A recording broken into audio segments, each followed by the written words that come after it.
오늘 일부러 하나님께서 좀 그러시는지 모르겠는데 자꾸 옛날 생각을 하게 만들어요. 제가 어릴 때 시골의 조그마한 교회에서 신앙생활을 했더랬습니다. 근데 중학교 2학년 때부터 중학교 1학년 이제 이런 11월 정도에 찬양대를 했었어요. 했는데 저를 잘 아시는 분들은 알겠지만은 못 잡기로 유명한, 그래서 소리만 빽빽 지르는 그런 까까머리 학생이었습니다. 근데 찬양대 연습을 가려면 10시 20분까지 가야 돼요.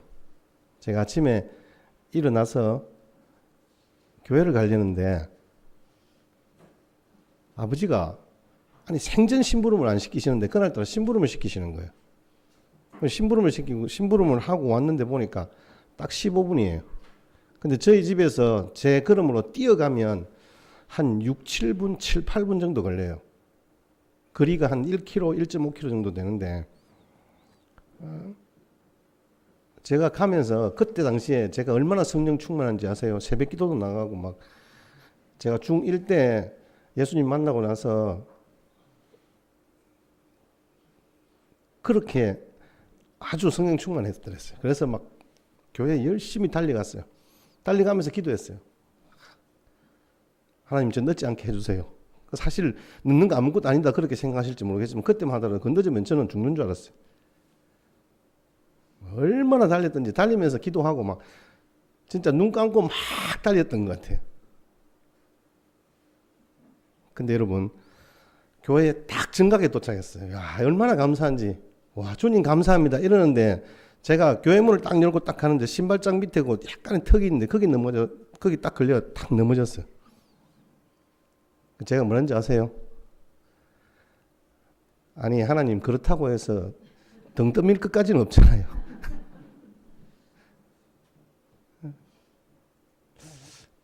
이 작은 아이에게 하나님이 함께 하심을 보여주는 것이 그랬던 것 같아요.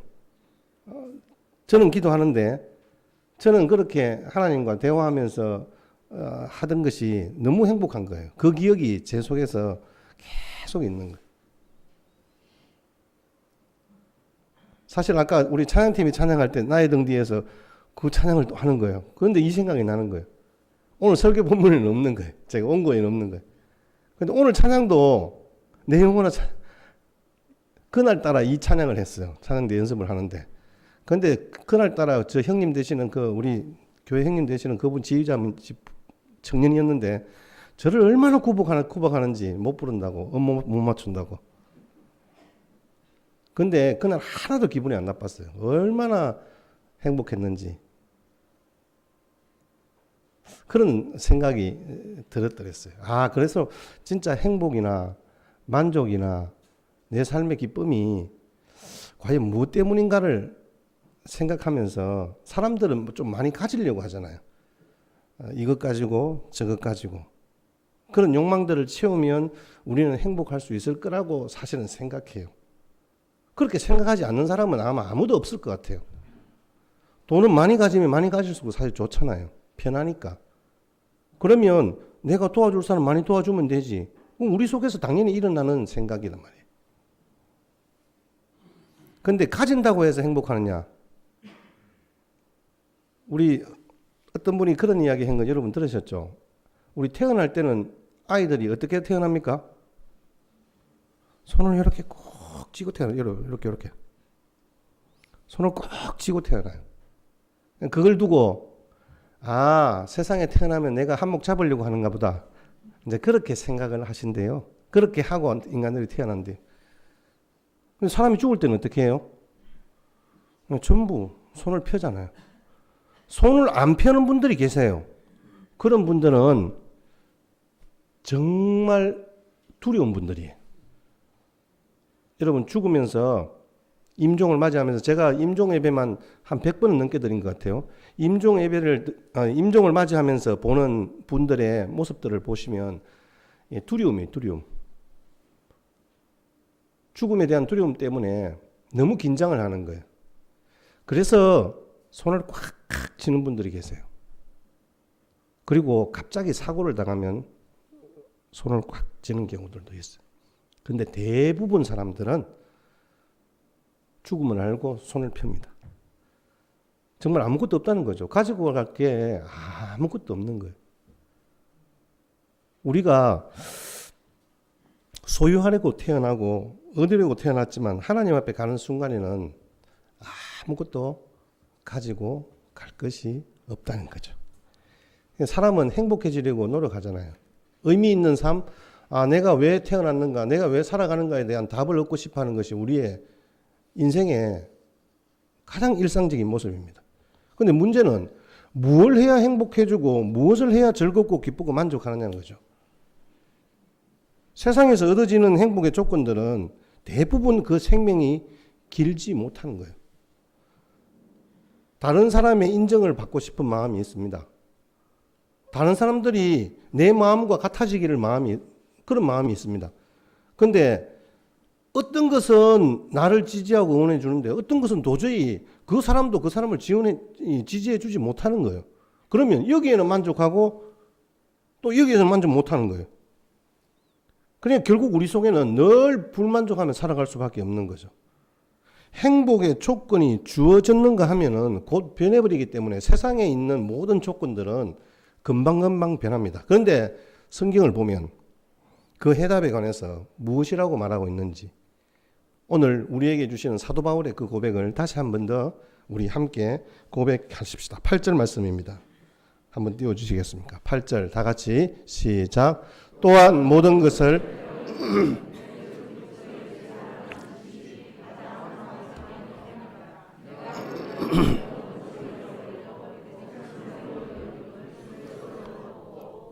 아멘. 여기에 보면 모든 것을 해로 여기고 내 주 그리스도 예수를 아는 지식이 가장 고상하다. 사도 바울의 고백은 이겁니다. 가장 귀한 분 예수님은 우리의 만족이십니다. 우리의 행복이십니다. 이 고백이 있는 거예요. 그 행복의 그 삶의 내용들은 결국은 예수님을 알고 살아가는 지식, 알고 살아가는 것, 그게 가장 고상한 지식이라고 말하고 있습니다. 예수를 알고 살아가는 것이 근본적이고 본질적인 복이라는 말씀이죠. 오늘 본문에 그리스도를 알고 사는 것이 가장 고상한 지식 이렇게 이야기합니다. 그러니까 사도 바울은 예수님을 알고 난 후에 그동안 소중히 여기던 모든 것들은 그냥 배설물 취급하듯이 취급되었고 그 모든 것보다 예수님이 나의 구주가 되시고 나를 구원하시고 나를 위해 십자가에 죽으시고 나를 위해서 오신 하나님이시다라는 그 사실만, 그 지식만으로 충분히 행복했다라고 말하고 있습니다. 여러분, 배설물이라는 말은 요즘 말하는 우리 젊은이들이 어떤 단어를 붙일 때 앞에 똥자를 붙입니다. 그러면 그게 가치 없다 이런 뜻을 이야기하기도 합니다. 그런 의미도 있지만 여기에 말하는 배설물은 우리 현대로 생각하면 쉽게 말하면 음식물 쓰레기라고 보시면 됩니다. 그러니까 다른 사람들은 이 음식물 먹다 남은 거 쓰레기로 버립니다. 그런데 그 쓰레기로 버릴 만큼 가치 없는 것인데 그것을 좋다라고 먹고 사는 사람들이 있다는 거예요. 알고 보니까 사도 바울은 예수님을 알고 보니까 그게 진짜 쓰레기인 줄 안다는 거예요.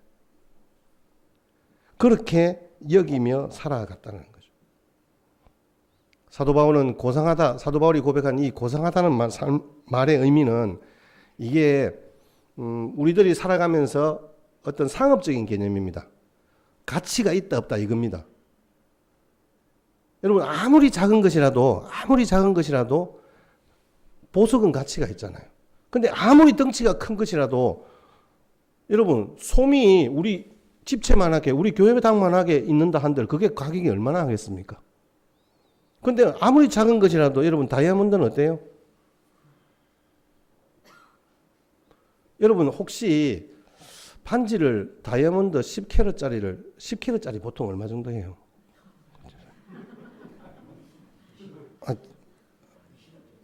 20만 원? 20억.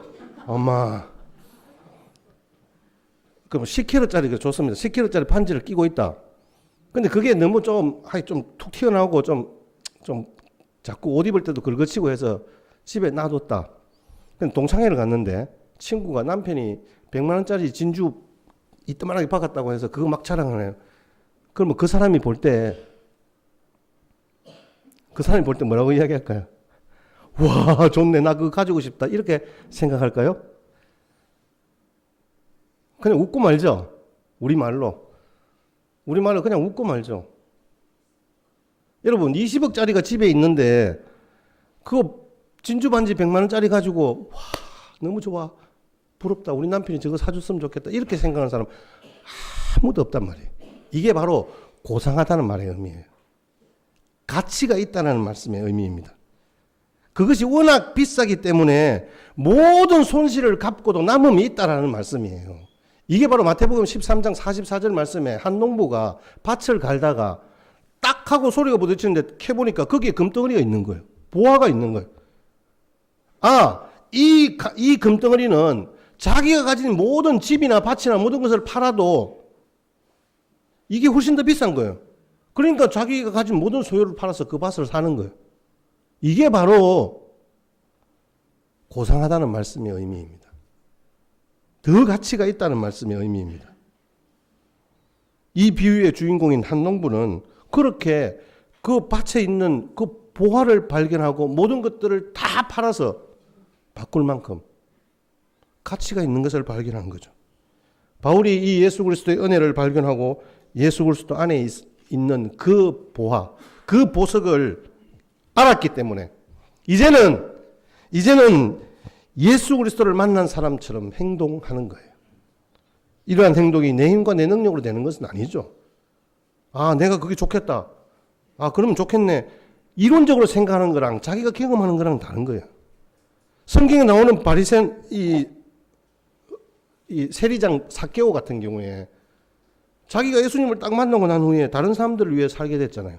자기는 돈 모으는 것이 자기의 1번이었습니다. 자발적으로 자기의 재산을 나중에 가난한 자에게 다 나눠주겠다 했잖아요. 반은 다 나눠주고 혹시 나 때문에 손해본 사람이 있으면 내 배로 갚겠다. 그렇게 이야기하잖아요. 그럼 결국 자기는 최소한의 생활 유지밖에 안 되는 그런 재물을 가지고 그냥 살아가겠다는 고백이잖아요. 이게 예수님이 시켜서 하는 것이 아니고 다른 사람이 시켜서 하는 것이 아니란 말이에요. 이게 바로 그리스도로 말미암아 비우게 되는 삶의 원리입니다. 보통 우리는 비워야 채워진다 그러잖아요. 그래서 네 마음을 비우라. 그래야 하나님의 은혜가 임한다. 우리 이 얘기하잖아요. 근데 성경은 반대예요. 우리는 보통 이 물을 비워야 채우잖아요. 그런데 주님께서 우리에게 채우시는 원리는요. 우리 가운데 채워야 실제로 비워지는 거예요. 성경의 이 진리는요. 상당히 이게 좀 다릅니다. 세상과는 다릅니다. 하나님의 은혜가 내 속에 채워져야 내 속에 있는 세상의 욕심들이 사도 바울이 고백한 것처럼 배설물로 비워지게 되는 거예요. 예수님으로 충만할 때 내 속에서 주님을 사랑한다는 고백이 나오게 되는 거죠. 그래서 내가 세상의 것들에 대해서 연연하지 않는 거예요. 내가 세상에서 당하는 서름과 어려움들 그것 때문에 일희일비하지 않는 거예요. 내 속에 예수님이 채워졌기 때문에 내 속에 하늘의 은혜가 채워졌기 때문에 그러한 거예요. 그래서 예수님을 안다면 전부 버릴 수 있는가? 이렇게 묻는 거예요. 우리 보고 그렇게 묻는 거예요. 사도 바울이 그 모든 것이 해가 된다라고 대답했잖아요.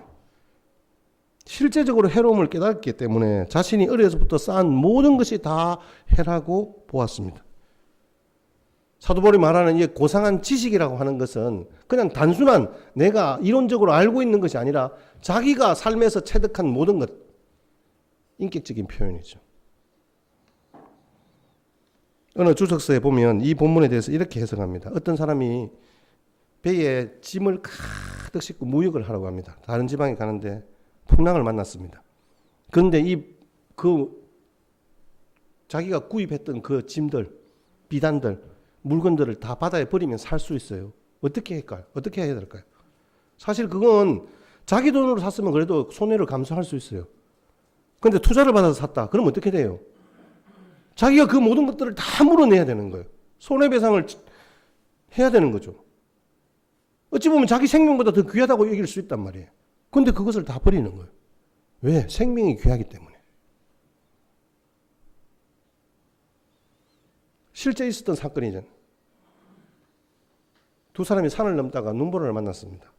바위 틈에 바람을 피해서 숨었습니다. 불을 지펴야 하는데 불쏘시개가 없는 거예요. 자기가 가지고 있던 가방에서 지폐 다발을 꺼내는 거예요. 앞에 있는 그 사람도 자기 지폐 다발을 꺼내는 거예요. 그걸 불쏘시개 삼아서 불을 피우고 그 연기가 구조대에서 발견되어지고 그들이 구조된 그러한 사건이 있었잖아요. 여러분, 아무리 돈이 소중해도 목숨보다 소중할 수는 없는 거예요. 돌을 닦을 때는 마음을 비워야 내가 평안해지고 행복을 얻는다 이야기하지만 여러분, 우리 기독교인들은 그렇지 않습니다. 우리는 주님을 아는 가장 고상한 지식이 내 속에 비로소 채워질 때 모든 것들, 세상에서 얻어졌던 모든 것들이 해로 여길 만큼, 배설물로 여길 만큼 그렇게 비워지게 된다는 말씀입니다. 예수 그리스도로 채워지면 세상 것에 대한 생각이 달라지는 거죠.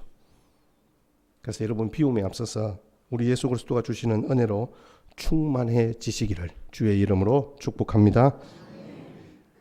진짜 좋은 것을 가진 사람은요, 세상에 대해서 별 가치 없는 것에 대해서 연연해하지 않습니다. 하나님께서 우리에게 주신 은혜도 마찬가지고 이 사도 바울의 고백도 마찬가지잖아요. 어릴 때부터 자기가 훈련받고 교육받고 바리새인 가말리엘 문화에서 배웠던 그 모든 바리새인이 될 수 있었고 그의 출세길은 당당히 열렸습니다. 그가 가진 로마 시민권 같은 경우는 어느 곳에 가든지 제시만 하면 모든 일들이 일사천리로 해결되는, 어찌 보면 이 만능 패스권과 같은 거예요. 그런데 자기에게 주어졌던 예수님을 만난 일, 그 예수님 때문에 그 보화를 발견하고 이제는 절대 가치가 생긴 거예요. 다른 것으로는 세상에서 행복과 만족을 얻을 수 없다는 게 이제는 딱 기준이 정해진 거예요. 이게 절대 가치예요. 비교할 만한 것이 없다는 거예요. 너무 감사해서, 예수님을 만난 것이 너무 감사해서 감동하고 하나님 앞에 그의 삶을 드리고 그는 순례의 길을 떠나면서 곳곳에서 교회를 개척하고 주의 복음을 전하는 사도가 되었던 거예요. 자기의 소유를 다 드려도 다함이 없는 하나님의 은혜를 찬양하는 것이 바로 이 사도 바울의 고백인 거죠. 여러분, 그렇습니다. 여러분의 행복이란 예수님을 내 안에 모셔드리는 거예요. 그분과의 인격적인 만남을 통해서 오는 거예요. 예수님이 바로 하나님의 아들이시잖아요. 예수님은 보잘것없는 나의 손을 잡고 감히 내가 쳐다볼 수도 만날 수도 없는 만물의 창조주 하나님께 나를 인도해 주시기 위해서 내 손 잡고 끌어가시잖아요. 그러면서 하나님 앞에 데리고 가서 하나님께 그렇게 소개하는 거잖아요. 아버지, 여기 아버지 만나보고 싶어하는 사람이 있어요. 제가 데리고 왔는데 한번 봐주세요. 여러분, 제가 김해 시장실에 갔는데요, 시장 하나 만나는 것도요, 비서실 통하고 직원 통하고 참 내가 좀 그랬어요. 시장 만나서 좀 너무 형식적으로 이러지 맙시다. 네, 그랬어요. 여러분, 우리 이 사람 만나는 데도 그런 나름대로 절차가 있고 형식이 있고 가로막힌 게 있어요. 그런데 여러분, 예수님 때문에 아버지와 내가 직통이에요. 직통. 이게 우리의 삶에 하나님께서 주신 특권이란 말이에요. 하나님과 나 사이에는 예수님만 있으면 되는 거예요. 우리가 예수 그리스도의 이름으로 기도하기만 하면 하나님이 우리 기도를 들어주시잖아요. 앞으로의 나의 삶의 이유가 예수님 때문에 여러분들이 형통한 삶을 누리게 될 줄 믿습니다. 예수님이 지금 하나님 우편에서 나를 위해 기도하고 계시고 나의 죄의 짐을 지시고 십자가에 못 박혀 죽으심으로 우리를 사랑하셨다는 증거를 보여주셨잖아요. 지금은 하나님 보좌 우편에 앉아서 나를 위해서 기도하시고 나를 위해 중보하시고 혹시나 실족할까 봐서 성령 하나님 보내셔서 우리를 지키시고 보호하시고 인도하시는 그 주님의 그 큰 사랑, 그 주님 때문에 내가 행복하고 만족한 이유를 찾는 거죠. 이게 이게 진정 그리스도인이라고 말할 수 있을 것입니다. 세상에 귀한 것이 많죠. 사실은 내가 가진 것도 귀하고요. 우리 관계도 귀하고 우리 가족도 귀합니다.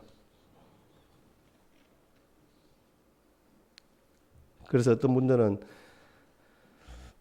네 세상 사는 목적이 뭐냐, 돈 버는 이유가 뭐냐 그러니까 화장실 2개 있는 집 살려고 그래요. 그러잖아요. 뭐 어느 틈엔가 화장실이 밖에 있다는 거는 지금 상상도 못 하잖아요. 사실 한 10년 전만 하더라도 화장실 밖에 있고 안에 있고 이런 것 차이가 굉장히 심했는데 요즘은 뭐 밖에 있다, 화장실이 밖에 있다 이 말은 입 밖에도 못 꺼내는 것 같아요. 제가 그 말을 꺼내는 순간 저분은 영감이구나 이런 생각. 제가 그래서 오늘 그 말은 안 하겠습니다만은 실내에 화장실 2개 있는데 3개 만들기 위해서 3개 있는데 4개 있으면 좋겠다. 적어도 우리가 한평생을 살아가려면 우리 인간에게 가장 귀한 분이 누구에게나 정말 어머니, 자녀, 남편, 아내, 어른 가장 귀한 분은 예수님이에요. 그분이 우리를 도우고 계시고 우리의 길을 인도하시는 거예요. 그분과 함께 해야 진짜 승리의 기쁨을 누릴 수 있는 거예요. 내 인생에서 승리한다는 것이 무엇인가? 그 기쁨과 은혜가 내 가운데 실제가 되면 나는 이제 만족한 거예요. 그래서 주 예수보다 더 귀한 것은 없다는 찬양이 우리 속에서 나오는 거죠. 인생을 살아가면서 세 사람의 친구가 있대요. 그 친구가 죽음까지 가는 친구가 있고요. 무덤까지 가는 친구가 있고요. 무덤 건너편까지 가는 영원한 친구가 있대요.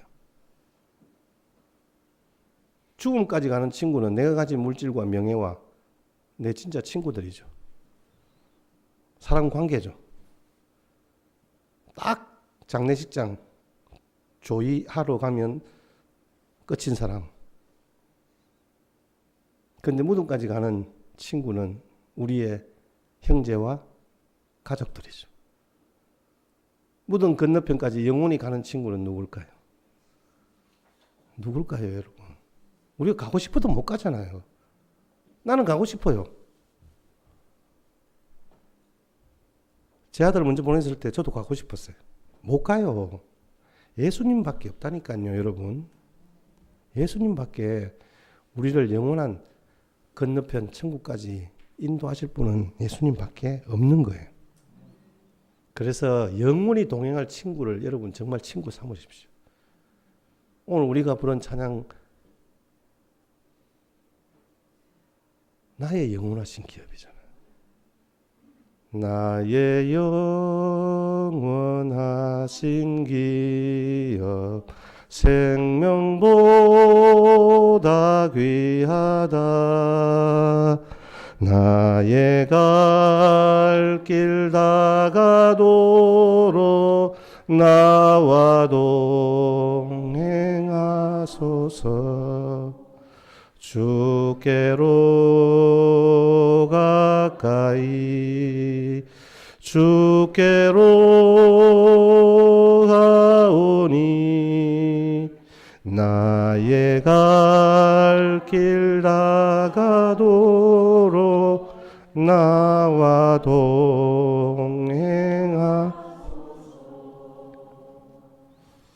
영원히 여러분을 동행하여 주시리. 죽음 지나서만이 아닙니다. 주님은 이 땅에서도 동행하시고 저와 여러분들을 지켜주십니다. 여러분 우리 가문 버리기 힘들잖아요. 우리 가문이라 하면 우리 어떤 가족도 포함되는데 사실 이게 거스르기가 쉽지가 않아요. 근데 버릴 수 있는 이유가 뭘까요? 버린다는 개념에 관계를 끊는다 이런 개념보다는 거기에 얽매이기보다는 주님만을 바라보며 살아간다는 거죠. 사도 바울이 그렇게 힘들게 공부하고 훈련했던 바리새인의 특권을 버리기 힘들었어요. 이게 말이 쉽지. 아마 이 사도 바울 같이 그렇게 정말 배설물 같이 여기고 살아가는 사람들이 얼마나 될까요? 저도 그렇게 살아간다고 생각하는 사람 중에 한 사람입니다.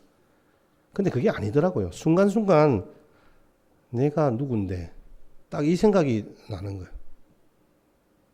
제일 먼저 나는 게 본전 생각이잖아요. 근데 여러분 이 귀한 예수님을 자랑하는데 방해거리가 된다면 내가 그것을 배설물같이 여기고 버리는 거예요. 이 배설물의 고백은 결국 그만큼 나를 구원하신 예수님이 더 고귀하다는 말씀입니다. 슬픈 일을 당한 나사로의 가정에, 오라버니가 돌아가신 그 가정에 주님이 함께 하시니 생명의 부활이 일어났습니다. 여러분, 잔치집에도 우리 주님이 함께 하심으로 말미암아서 세상의 잔치가 문제가 아닌 거예요. 오히려 그것이 파장이 되고 부끄러움을 당할 때가 온다라고 성경은 이야기하잖아요. 근데 그렇게 죽음으로 뒤덮였던 어둠이 예수님 때문에 생명의 부활로 다시 살아나는, 우리는 도저히 상상할 수 없지만 죽은 지 나흘이나 되었는데 그 시체가 살아서 움직이는 그런 기적의 역사가 그 현장에 있었단 말씀이에요. 어려움을 당하는 우리 삶의 현장에서 우리가 코로나 때문에 뭐 실직했다, 여러 가지 어떤 어려움을 당했다, 이런 이야기 듣지만 정말 어려운 분들은요,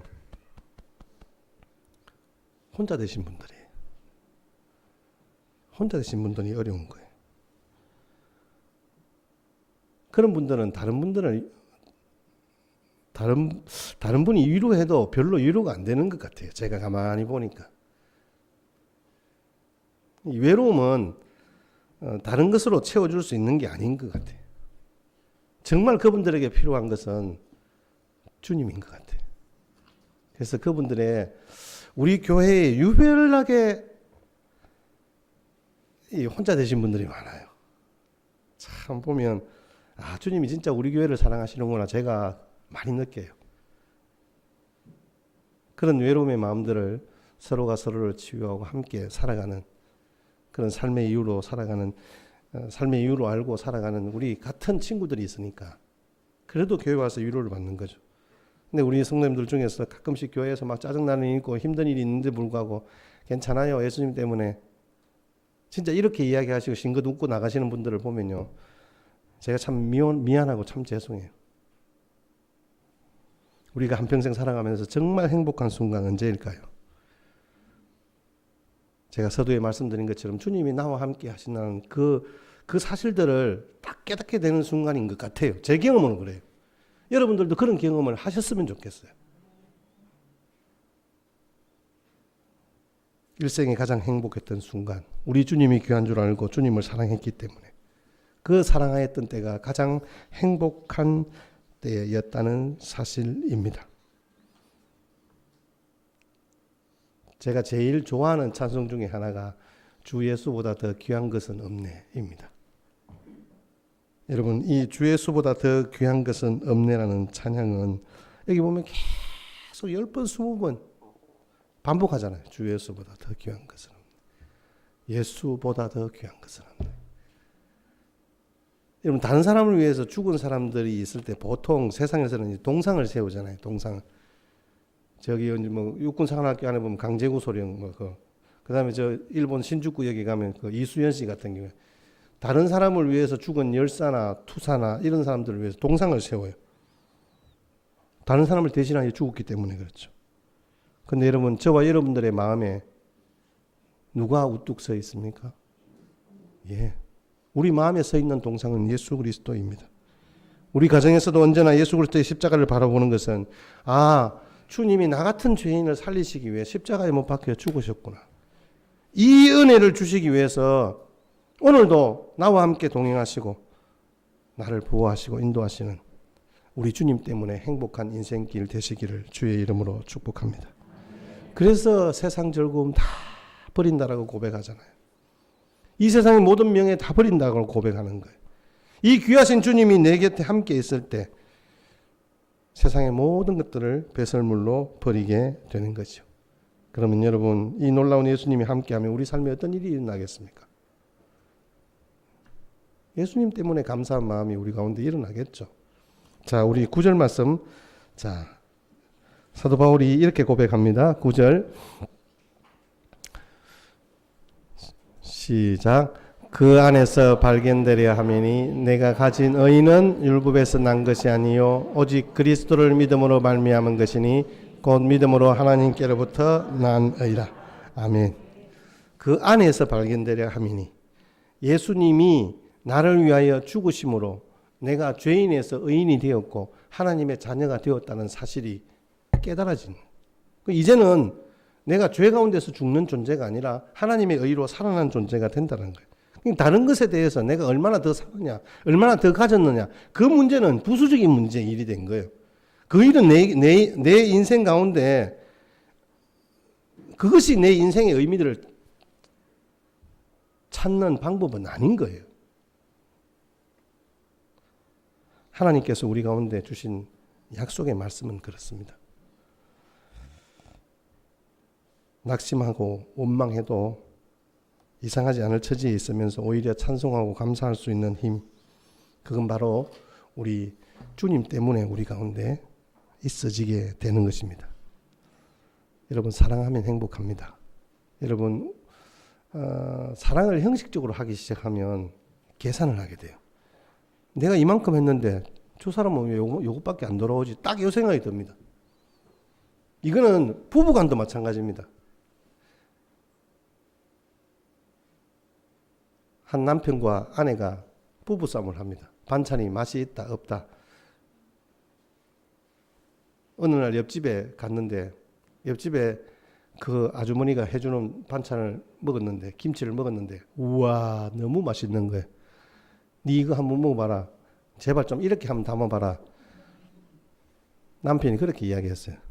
아내가 정성껏 준비해서 가져왔어요. 김치를 담갔어요. 남편이 먹었어요. 그런데 이게 무슨 김치고 망치지. 옆집 아줌마가 가져온 거는 이건 김치가 아니고 금치라 이야기하면서 자기 김치는 망치라고 이야기하는 거예요. 어느 날 아내가 자기가 담근 거는 옆집 사람이 줬다 그러고 옆집 아줌마가 담은 걸 자기가 담았다고 이야기해 주니까 반대로 이야기하는 거예요. 이런 경우가 세상에 어디 있습니까? 문제는 그 남편의 생각에 남이 준 걸 맛있고 아내가 준 걸 맛없다고 생각하는 거예요. 그건 사랑이 없는 거잖아요. 이건 결국은 사랑의 문제예요. 주님이 내 삶의 주인 되시고 나를 통하여 이루어 가실 하나님의 은혜가 내 속에 정말 충만하고 내 삶의 이유가 된다면 이 사도 바울이 부잣집 아들이고 엘리트 유대인이었지만 그 모든 것 배설물로 여기고 예수님 때문에 고난당하고 수없이 매를 맞고 죽음의 위기를 건너왔던 그 상황 속에서 마지막 감옥에서 내가 이 모든 것들을 배설물로 여기노라 고백하며 그 빌립보 교회 성도들에게 그렇게 내가 왜 살아가야 하는지에 대한 이유들을 설명할 때 결론이 뭐예요? 항상 기뻐하고 감사하라잖아요. 항상 기뻐하고 감사하라.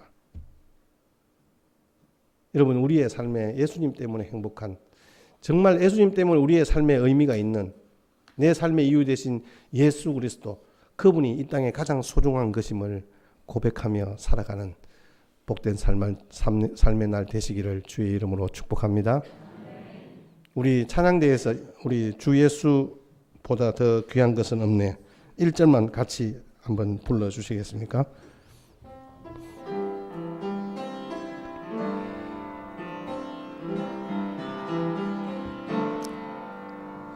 주의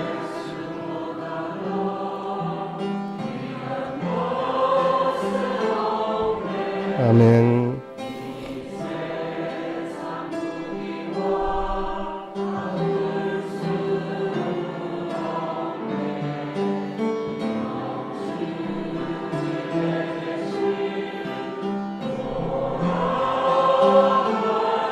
아멘.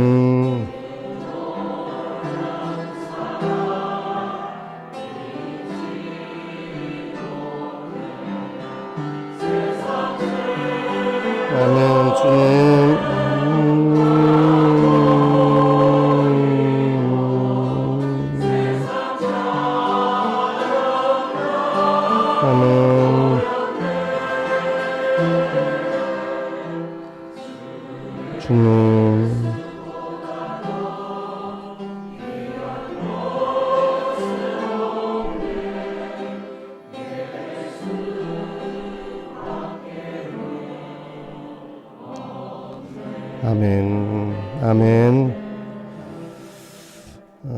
로마의 황제 세베로스 시대에 피팍이 극에 달했습니다. 기독교를 비판하는데 뭐 아이들까지 다 화형을 시키죠. 여기에 호테미아라는 예쁜 소녀가 있었는데 그도 예수님이 내 삶의 주인입니다 고백하니까 그 아이까지 10살 먹은 아이를 화형시키는 거예요. 근데 이 지평관이 보고 있으니까 너무 안 된 거예요. 얘야 그러지 말고 내 말 한 번만 딱 들어. 예수님 모른다고 이야기해요. 근데 그 소녀의 대답이 뭔지 아세요? 아저씨 저는 괜찮아요. 저는 지금 예수님 때문에 죽는 것이 행복해요. 아저씨 기뻐하세요. 내가 오늘 주님께 가면 아저씨 구원해 달라고 기도해 드릴게요. 아저씨는 구원받을 거예요. 기뻐하세요. 아저씨가 제게 잘해주신 거 고마워요. 잊지 않을게요. 그러면서 화형을 당했어요. 집행관이 2박 3일 동안 잠을 못 잤어요. 왜냐하면 자꾸 그 소녀가 생각이 나서. 아름답고 깨끗하고 순박한 그 호테미아가 자기에게 면류관을 갖다가 주는 그런 꿈을 계속 꾸게 되는 거죠. 화형을 당하면서 두려워하지 않고 낙심하지 않고 오히려 천국에 계신 주님을 만날 것을 생각하면서 예수님 때문에 감사하다, 예수님 때문에 행복하다라고 말했던 그 소녀의 입술의 고백이 계속 생각나는 거예요. 여러분 우리가 살아가면서 정말 좋아서 다 감사합니까? 우리가 정말 형통해서 다 감사합니까? 주님의 그 큰 사랑, 그 사랑으로 우리를 사랑하시기 때문에 우리가 정말 살아가는 이유가 되잖아요. 그래서 우리는 감사한 거예요. 그 감사의 근거가 오직 예수 그리스도. 그로 통하여서 내가 하나님 앞에 표현할 길은 찬양과 오늘 예배자로 서서 주님을 찬양하는, 그래서 주님 앞에 감사하는 이 시간, 주님과 함께 살아가는 이 시간이 가장 복된 시간인 거예요. 사랑하는 성도 여러분, 내 사랑하는 신랑 되신 예수님만 생각하고 한평생 동안 내 삶의 이유가 예수님입니다 고백하며 감사하며 살아가는 복된 걸음 되시기를 주의 이름으로 축복합니다. 우리 2절 3절